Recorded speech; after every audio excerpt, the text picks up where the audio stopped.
SalesNow.com.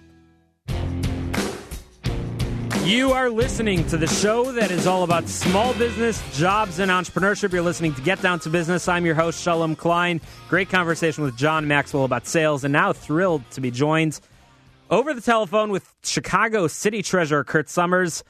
Kurt, welcome to the program. Thanks for having me, Shalom. Fantastic. So, Treasurer Summers, you're pretty new in office. When did you get sworn in? Yeah, I was sworn in 76 days ago. And it's been a busy few weeks. I know I saw you in action as you toured the city of Chicago. How many neighborhoods have you visited so far? Yeah, so the day after I was confirmed by the city council, we launched something called 77 Neighborhoods in 77 Days, and that ended a couple weeks ago with us visiting all 77 of the neighborhoods in Chicago, which was really just a fantastic experience for me. You know, we reached out to every neighborhood, talked to, that's where we met, but obviously talked to community leaders, thought leaders, business owners, entrepreneurs about their sort of hopes for their community, but also for their businesses and for the city of Chicago overall. And those 77 visits in different neighborhoods wasn't just a show. You also launched a 90-day plan called Invest in Our Chicago. So as you toured the neighborhoods across Chicago, we met in West Rogers Park on Devon Avenue, but I'm sure there are other neighborhoods that look a little different. What did you hear? What message did you hear, and what are the lessons that you plan to implement as you enter into the post-90 days in office? Yeah, I mean, we heard, well, let me first say that we track this sort of thing. So I'm a big believer in data and in transparency and accountability. So we got 247 different ideas from our 77 community meetings. Of those, all but 69 fit into the 15 initiatives of our 90-day action plan. And those 69 initiatives that didn't are now being turned into, some of them are very similar, but they're being turned into new initiatives that the Treasurer's Office is going to pursue after this 90-day report. The themes were pretty common, though. I mean, what we heard was there needs to be more investment in neighborhoods and communities.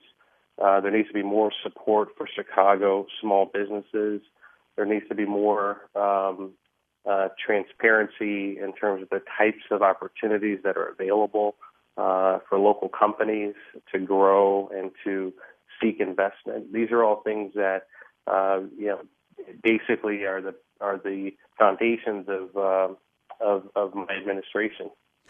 We're talking with the Chicago Treasurer, Kurt Summers, who was sworn into office just a few months ago.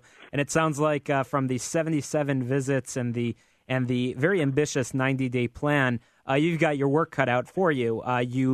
Public service is no stranger to you. You served as the chief of staff to Cook County Board President Tony Preckwinkle. But then you went over to the private sector, and you were probably making what I would guess is multiples of what you're making now. Why did you decide to heed the call and step up to work your butt off and to make this happen? Well, it's a common question. I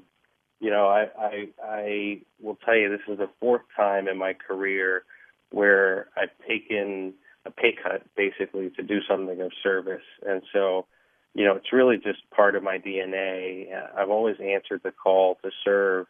And this has been the largest call to date. This job, I think about my entire career, studying finance at Washington University and at Harvard Business School, learning from great institutions like Goldman Sachs and Grosvenor Capital in Chicago. The opportunity that being Chicago's treasurer provides is really just a culmination of a lifelong experience, a lifelong dream to use these tools of finance and investments and economic development to benefit the city that I love and that I call home and have my whole life. That's great, and we're glad that you did because strong leadership is something that Chicago needs as we look to support small businesses, which is very important. So Leslie just posted on Twitter. She wants to know whether under your administration, Chicagoans can expect the Chicago Small Business Expo to continue. Absolutely. I think the Expo has had a great history of attracting thousands of participants over the years. What we heard, though, from a couple thousand people that we reached out to in the 77 community tour was they'd like to see more. They'd like to see real capital opportunities come out of that. They'd like to see real client opportunities come out of that. They'd like to see real capacity building. What's happened in the past is we've done a great job of convening everybody to one location. It's a great job of kicking off the Small Business Week. Now what we have the opportunity to do is say, for businesses that are ready for capital, how can we do a deeper dive and get them in front of the right folks, whether it's banks or investors. For businesses that are ready to grow, I was listening to your last guest and talking about how do you grow a business. Well, how do we prime them and set them up and position them with some of the largest companies in the world that we have in Chicago? That's what we see as the next iteration of not just the Small Business Expo, but for what the city of Chicago and the city treasurer's office can bring to Chicago small businesses. What are the primary responsibilities that the treasurer's office has? So I view this office as Chicago's banker, Chicago's investor, and Chicago's advocate. As a banker, we have about $1 billion at any given time in local commercial banks that we can do a better job of leveraging that capital to make sure that banks are being accountable to invest and lend with Chicago businesses. Then as the investor, I manage about $7 billion really of your money and your listeners' money. If you are a resident in Chicago, you pay taxes in any form in Chicago, this is your money. And being a great financial steward of that money, getting the very best investment returns means more resources for education and public safety and economic development. But it also means asking the question about how we can invest that money to support our local economy.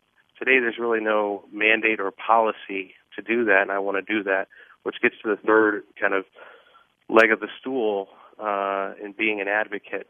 In managing that $7 billion of capital in my office, I also sit on a handful of local pension funds, municipal, labor, police, fire, and teachers.